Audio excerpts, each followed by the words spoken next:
제1차 대전 중 크리스마스 전날 밤에 있었던 실화입니다. 독일군과 영국군이 서로 총을 겨누고 있었습니다. 12월 24일 크리스마스 이브가 되자 독일군 참호 위에 성탄 추리에 불이 들어왔습니다. 그리고 그들은 고요한 밤, 거룩한 밤을 찬양을 했고 저들밖에 한밤중에를 찬양을 했습니다. 이 찬양을 듣고 있던 저 철조망 건너편에 영국군들이 박수를 치기 시작했습니다. 그리고 영국군들이 참 반가운 신도여, 이 찬양으로 화답을 했습니다. 이때 또 독일군들이 박수를 치면서 환영을 했고, 이들은 1시간가량 누가 시키지도 않았지만 크리스마스 이브 날 각 참호에서 찬송을 부르면서 크리스마스 캐롤이 울려 퍼졌습니다. 양쪽 편에 있던 군인들은 참호에서 나와 크리스마스 축하 인사를 나눴고, 방금 전만 해도 서로 원수였던 그들이 이 크리스마스를 맞이해서는 서로 악수를 하면서 기쁨을 나누었다고 합니다. 그리스도의 오심은 비록 전쟁터에서 서로 총을 겨누고 있던 사람들에게까지도 이 사랑과 평화를 바로 심어주었습니다. 예수님께서는 이 땅에 바로 평화를 주러 오셨기 때문입니다. 한 해를 결산하는 끝자리에서 올해 어김없이 찾아온 성탄절을 맞이하게 되었습니다. 올해는 유난히도 어려운 일들이 참 많이 있었던 한 해였습니다. 바로 성탄은 이 어두운 곳의 빛으로 또 사랑과 평화를 주시려고 우리 주님이 이 땅에 오신 날입니다. 주님이 오셨던 날, 그래서 천사들은 하늘에는 영광이요 땅에는 평화라고 찬양을 불렀습니다. 주님이 계신 곳에는 어디나 사랑이 있고 빛이 있고 평화가 있었습니다. 바로 성탄은 평화를 주신 그런 날입니다.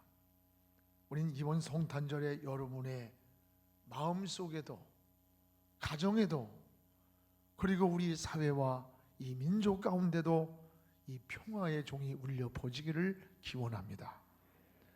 성경에는 성탄을 기다리는 사람들이 많이 나옵니다. 이 기다림은 굉장히 좋은 겁니다. 특히 누군가를 사랑하거나 그리워하는 사람을 만나기 위해서 기다린다고 하는 것은 굉장히 행복한 시간입니다.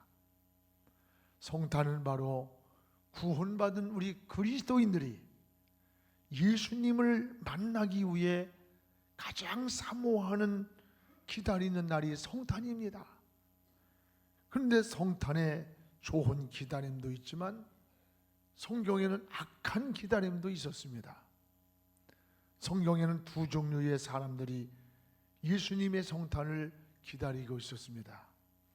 하나는 예수를 죽이려고 기다리며 소동하면서 예수를 살해하려고 음모를 꾸미는 그런 헤롯 왕이었습니다. 또 한 종류는 예수님을 메시아로 경배하려고 기다리는 바로 동방의 박사들이었습니다. 기다리긴 기다리지만 기다림의 목적이 전혀 달랐습니다. 바로 그 하나는 예수를 죽이려고 기다리는 자의 모습입니다. 바로 헤롯 왕의 모습입니다.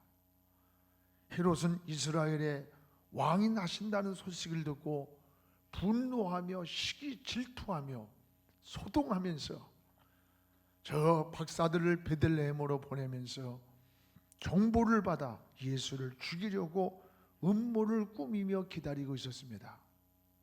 여러분, 헤롯 왕이 어떤 사람입니까? 역사학자들은 헤롯을 이렇게 평가합니다. 자기의 아내도 죽였습니다. 장모도 죽였습니다. 그리고 권력을 놓치지 않기 위해서 세 자식까지도 죽인 아주 역사에 남는 잔인한 왕이 헤롯 왕입니다. 하나님은 헤롯이 예수를 죽이려고 할 때에 동방박사들의 꿈속에 나타나셔서 베들레헴으로 돌아가지 말고 다른 길로 가라고 지시를 했습니다. 동방박사들은 예수를 만나 경배를 하고 하나님의 지시대로 헤롯에게로 돌아가지 아니하고 다른 길로 돌아갔습니다. 헤롯이 이 사실을 알고 속은 줄을 알고 분노하면서 예수님의 탄생을 기점으로 해서 그 당시에 남자아이들 2살 미만의 남자아이들을 모조리 아주 싹 쓸어서 죽여버렸습니다. 바로 헤롯 그 시대의 아이들이 모두 순환을 당하는 죽음을 비참한 일이 일어났습니다. 이런 헤롯이 예수의 탄생을 기다렸습니다. 왜 기다렸습니까? 목적은 예수를 죽이려고 기다렸다는 겁니다. 그뿐입니까? 헤롯은 하나님의 영광을 가로채고 교만하다가 결국에 그는 충이 먹어 죽는 비참한 말로로 끝이 났습니다. 불행한 기다림, 목적이 빗나간 기다림이었습니다. 오늘날도 크리스마스를 기다리는 사람들이 여러 종류라고 생각합니다. 사실 술집이나 백화점, 호텔 같은 이 장사하는 사람들이 돈 벌기 위해서 대목으로 성탄을 기다리고 있습니다. 어쩌면 우리 그리스도인들이 성탄을 기다림보다도 더 화려한 기다림입니다. 지금도 이스라엘에 가보면 유대인들은 예수를 믿지 않습니다. 그런데 성탄절이 되면 예수 믿는 전 세계에서 몰려오는 순례객들을 아주 환영하며 맞이하면서 그들을 보호해 줍니다. 이유가 뭡니까? 돈 벌기 위해서 성탄을 기다리는 사람들입니다. 오히려 교회보다 세상에서 예수 없는 크리스마스를 즐기려는 사람들이 더 많다는 것을 보게 됩니다. 그러나 성탄의 주인은 오직 예수 그리스도뿐입니다. 우리는 헤롯 같은 기다림도 아니고 돈벌이를 위한 기다림도 아닙니다. 생명을 구원하기 위해 오신 메시아를 기다리고 있는 것입니다. 평화를 주시고 기쁨을 주러 오신 예수님, 그리고 다시 이 땅에 재림하실 주님을 기다립니다. 이것이 바로 진정한 성탄의 목적이라는 것을 기억하시기를 축복합니다. 또 하나는 메시아를 경배하기 위해서 기다리는 사람들이 있었습니다. 메시아를 사모하면서 동방의 먼 나라에서 온 이 동방 박사들입니다. 이들의 기다림은 헛되지 않도록 별들이 그들의 오는 길을, 찾아오는 길을 인도를 해 주었습니다. 오늘 9절에서 10절을 우리 한번 같이 읽어보겠습니다. 박사들이 왕의 말을 듣고 갈새 동방에서 보던 그 별이 문득 앞서 인도하여 가다가 악이 있는 곳 위에 머물러 서 있는지라. 그들이 별을 보고 매우 크게 기뻐하더라. 동방에서 출발할 때 별들이 앞에서 그 길을 인도해 주는 거예요. 베들레헴까지. 베들레헴 땅에 오더니 그 별이 멈추어 섰고, 멈추어선 그 자리에 바로 예수 그리스도가 탄생되어 있었습니다. 여러분, 동방 박사들은 성경의 예언을 따라 예수의 탄생을 맞이하려고 베들레헴에 찾아온 사람들입니다. 이들은 예수님을 메시아로 기다린 사람들입니다. 이들을 동방에서부터 별이 앞에 인도자가 되었고, 베들레헴에 탄생한 예수님이 머문 자리에, 바로 별이 머무는 그 자리에 예수님이 계셨습니다. 주님을 사모하며 찾아온 박사들, 이들의 길을 하나님은 별을 통해서 베들레헴까지 인도해 주셨다는 거예요. 저는 이 성경을 읽으면서 내 가슴 속에 굉장히 감동과 아주 찡한 감동을 받았어요. 여러분의 갈 길도 이렇게 하나님께서 인도해 주고 계시다는 것을 기억하시기를 바랍니다. 여러분, 저 베들레헴까지 동방에서부터 별들이 주님을 위해 살고자 하는, 주님을 만나고자 찾아 나선 그 길을 별이 떠올라서 그곳까지 인도하셨던 하나님이 우리의 가는 길도 인도해 주고 있다는 사실입니다. 하나님은 어떻게든 여러분이 정말 믿음으로 어떻게든지 하나님의 방법대로 살려고 할 때에 하나님은 선한 길로 우리를 인도해 주시는 분이에요. 그래서 시편 37편 5절에 내 길을 여호와께 맡기라. 그를 의지하면 그가 내 길을 인도해 주리라.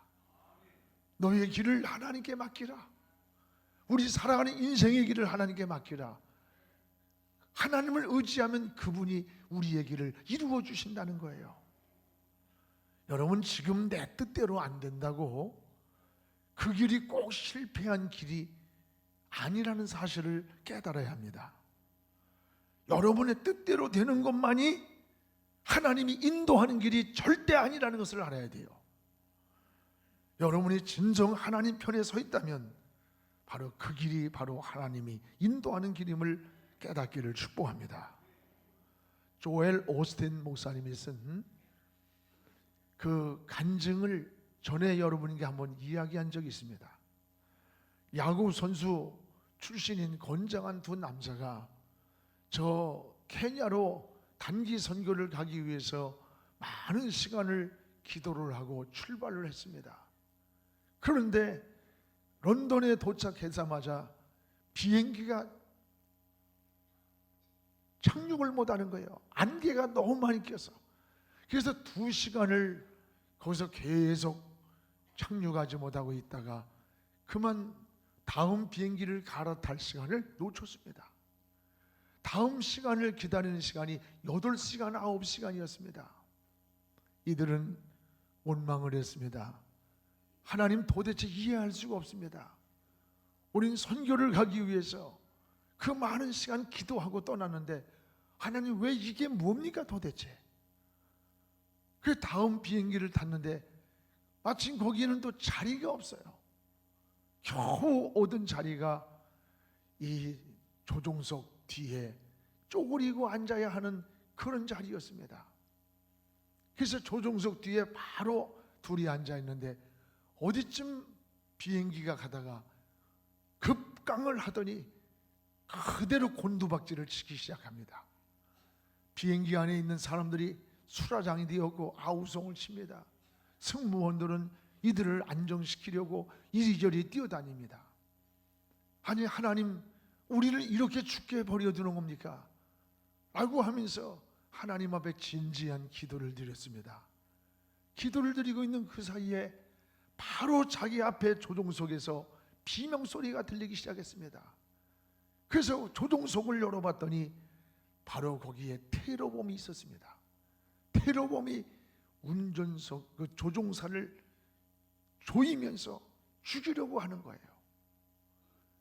이 야구 선수는 뛰어들어가서 그 건장한 체력으로 테러범을 제압하고 끌어내렸습니다.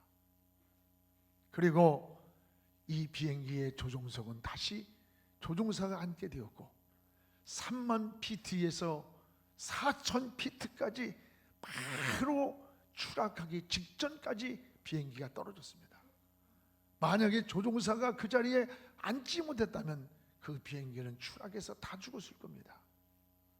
그때서야 이 두 야구 선수는 하나님의 뜻을 그때 깨달았습니다. 하나님께서 왜 우리의 가는 길을 이렇게 지연시키셨는지 그 이유를 알았습니다. 하나님은 이 비행기를 구호하시려고 조종실 바로 뒤에 앉게 하셨다는 사실이었어요. 그때 이렇게 고백을 합니다. 하나님은 미래까지 포함해서 모든 일을 알고 계시는 분입니다. 우리의 현재만이 아니라 우리의 앞날의 미래까지 포함해서 모든 것을 알고 계시는 하나님, 그분은 계획하고 계시는 하나님, 우리의 이성보다 더 큰 그림을 그리고 계시는 거예요. 내가 생각한 그 생각보다 더 큰 그림을 하나님은 그리고 계시는 분이다. 진정한 믿음 안에 항상 하나님의 인도하심이 있음을 여러분 기억하시기를 축복합니다. 하나님은 별을 통해서도 이 동방박사들의 가는 길을 인도해 주십니다. 하나님이 어찌 동방박사들만 인도하시겠습니까? 오늘에 있어서 하나님은 보이지 않게 성령님을 통해서 여러분들이 가는 인생의 길도 하나님이 인도하고 있다는 사실을 깨닫기를 축복합니다. 또한 이 동방박사들은 별들의 인도를 받고 찾아왔을 때 겸손하게 그 어린 생명이었지만 그 예수 앞에 경배를 했다라고 고백합니다. 11절을 우리 같이 읽어보겠습니다. 집에 들어가 아기와 그의 어머니 마리아가 함께 있는 것을 보고 엎드려 아기께 경배하고 보헤바압을 열어 황금과 유향과 모략을 예물로 드리니라. 엎드려 아기께 경배하고 보배합을 열어서 가지고 온 것을 황금과 유향과 모략을 그 아기에게 예물로 드렸다는 거예요. 말구에 있는 아기를 보고 박사들이 엎드렸습니다. 경배했습니다. 여러분, 그 당시에 동방에서 온 박사들은 지성인이에요. 최고의 학자들입니다. 그러나 이들은 아기였지만 그 앞에 엎드렸다는 거예요. 엎드려라는 말은 신앙의 겸손한 자세를 말해요. 이들은 진정한 믿음의 사람들입니다. 영안이 열린 사람들이에요. 분별력이 있는 지혜의 사람들입니다. 말구유에 낳지만 장차 온 인류를 구원할 메시아 하나님의 아들임을 알아보는 눈이 있었던 겁니다. 그래서 그 앞에 엎드렸던 거예요. 여러분, 우리가 진정한 하나님을 바로 안다면, 은혜를 바로 안다면 우리는 교만하지 않습니다. 이 동방박사들처럼 엎드려야 되는 거예요. 겸손해야 되는 거예요. 우리는 성지순례를 가다 보면 예수 탄생교회가 있습니다. 그 안에는 수천 명이 들어갈 수 있는 굉장하게 큰 예배당이에요. 그런데 그 들어가는 입구는 높이가 1m밖에 안 돼요. 여러분, 여기를 예수 탄생교회에 들어가서 경배를 하기 원한다면 지위 고하를 막론하고 누구든지 1m밖에 안 되기 때문에 다 고개를 숙이고 그 안으로 들어가야만 됩니다. 그렇지 않고는 들어갈 수가 없어요. 이게 진리입니다. 누구든지 예수 그리스도를 만나기 원한다면, 누구든지 예수님 앞에 경배하기를 원한다면 겸손하게 엎드려야 된다는 거예요. 겸손하게 주님 앞에 서야 된다는 겁니다. 사랑하는 여러분, 바울이 그러했습니다. 변화받은 이후에 나는 만삭되지 못하여 난 자 같은 자다. 여러분, 10달이 자지 못하고 난 자와 같다는 얘기 아니에요. 미숙아와 같다는 얘기예요. 내가 부득불 자랑할 것이 있다면 나의 약한 것을 자랑하고 십자가 외에 난 아무것도 자랑할 것이 없다. 이 얼마나 아름다운 고귀한 모습이에요. 곡식은 익어갈수록 수그러들고 물은 낮은 곳으로 흘러갑니다. 우리가 이번 성탄절을 맞이해서 우린 동방박사들처럼 엎드릴 줄 아는, 하나님 앞에 엎드릴 줄 아는 삶, 우리의 삶을 겸손히 살 줄 아는 삶, 남을 섬길 줄 아는 삶을 우리가 다시 한번 배워야 되겠습니다. 그리고 우리 주변에 우리의 도움이 필요한 이웃들이 참 많습니다. 여러분, 우리는 주님 만나기 원합니다. 주님 이곳에 오시옵소서. 만약에 주님이 여기 지금 오셨다고 한다면 여러분 있는 주머니를 다 털어놓고 있는 음식을 최대한의 대접할 거예요. 그러나 분명한 사실은 여러분이 주님을 늘 매일 만나고 있다는 사실을 알아야 됩니다.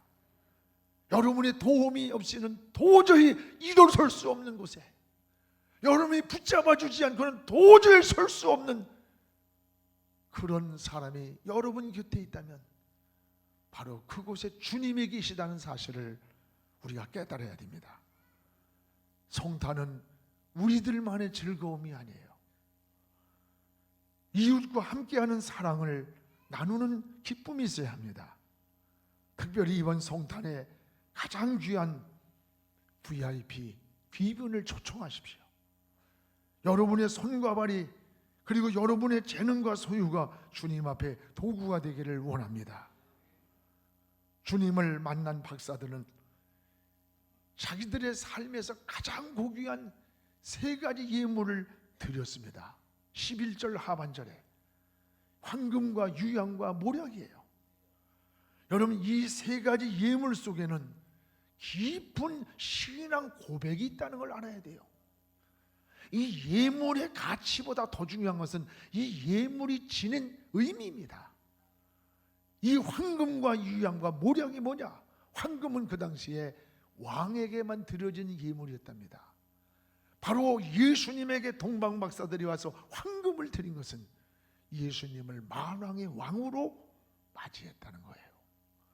그리고 몰약을, 여기에서 유향을 드린 것은, 유향은 당시에 제사장들이, 여러분, 유향을 가지고, 향기로운 향을 가지고 제사를 지낼 때 성전에 향을 뿌리면서 인간과 하나님 사이에 중보적인 기도를 드릴 때 사용했던 향이 유향이었다는 거예요. 다시 말하면 대제사장이 사용했던, 제사장에게만 드려지는 예물이 유향이었다는 거예요. 바로 예수님 앞에 유향을 드렸다는 말은 예수님 당신은 바로 대제사장입니다, 우리의 만왕의 왕입니다라고 하는 고백이었다는 거예요. 그리고 몰약을 드렸습니다. 몰약은 썩는 곳에 썩지 않고 부패한 곳에 부패하지 않도록 바르는 기름이었습니다.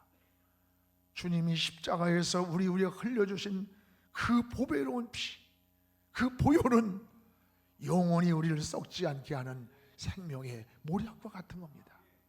썩을 몸이 썩지 않고 죽을 몸이 죽지 않고 부활의 주님을 맞이할 수 있는 그 모략입니다. 우리는 이처럼 황금과 유량과 모략은 못 드릴지라도 이러한 신앙의 고백은 우리에게 있어야 됩니다. 예수 그리스도 당신은 우리의 만왕의 왕입니다. 우리의 대제사장입니다. 우리의 영원히 우리의 생명을 부활시킬 생명의 모략입니다 라고 하는 신앙의 고백이 있어야 된다, 이 말입니다. 우리는 이 시대에 무엇을 주님께 드려야 합니까?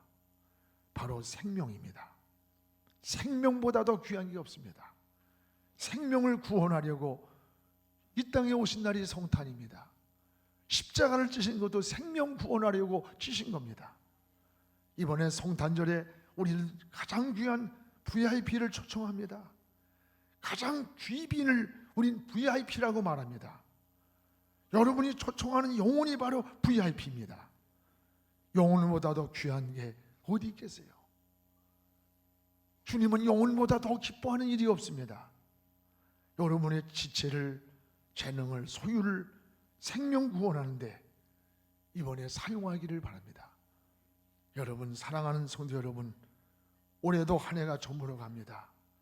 이 한 해의 끝자락에 성탄을 맞이하면서 이제 다시 오실 주님을 기다리는 이런 성탄이 되기를 원하며, 2000년 전에 말구유에 주님을 모셔놓고 경배를 했다면 오늘에 있어서의 성탄은 말구유 같은 우리들의 심령 속에, 혼란한 우리의 가정 속에, 이 사회와 우리 민족 속에 우리 주님을 모시고 성탄을 축하하는, 성탄을 드리는 그런 예배가 되기를 원합니다.